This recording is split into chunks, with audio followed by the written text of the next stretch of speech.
And speaking of from fright to delight, ano nga ba ang kwento kung paano nagsimula ang trick or treats tuwing Halloween? Dito lang sa Pack na Fact.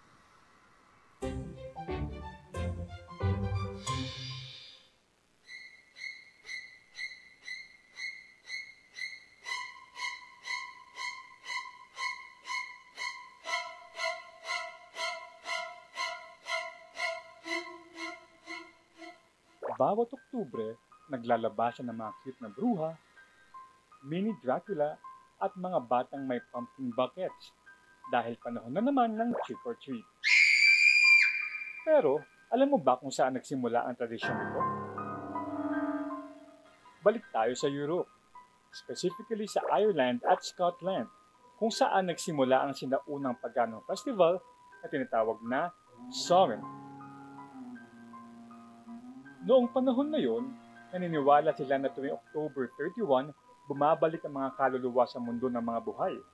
At para hindi sila guluhin ng masasamang espiritu, nagsusuot sila ng costume para magmukhang kabilang din ang mga tao sa mundo ng mga espiritu.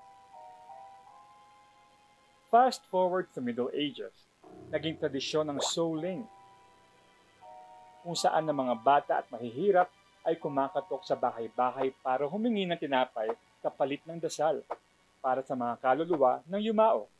Sounds familiar? Parang trick or treat, di ba? Pagdating naman sa Amerika noong early 1900s, nagsimula ang trick or treat bilang paraan para pigilan ang mga batang nagkakalat tuwing Halloween. Kaysa manggulo, binigyan na lang sila ng candies. At doon na nga nagsimula ang paborito nating Halloween tradition, a mix of fun, costume, and of course, sweets. Ngayon, iba't ibang bansa, iba't iba ang style. Sa Mexico, meron silang Dia de los Muertos o Day of the Dead, kung saan ginugunita nila ang mga mahal sa buhay na pumanaw. Sa Japan, may Obon Festival. A similar concept pero may sayawan at lanterns. Sa Amerika, costume parties, haunted houses, at candy hunts ang bida. Dito naman sa Pilipinas, dati tahimik lang ang undas. Tahimik sa sementeryo, may kandila, may bulaklak, pero ngayon, Halloween fever na rin tayo. Ang mga malls, schools, at pati barangay may trick-or-treat events. Pati mga parents, todo costume na rin. Mula sa sinaunang ritual hanggang sa makabagong kasiyahan, ang trick-or-treat ay patunay na kahit ang mga nakakatakot na tradisyon, pwedeng gawing masaya, colorful at sweet. Basta't sama-sama ang pamilya, barkada at komunidad. So this Halloween, ready ka na bang sumigaw ng trick or treat?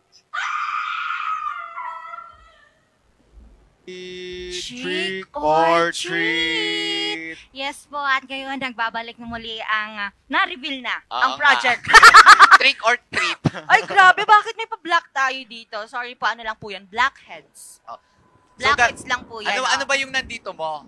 Blackheads po yan, nag-pop lang siya kasi nga na-reveal na kung sino ang nagmamayari ng project.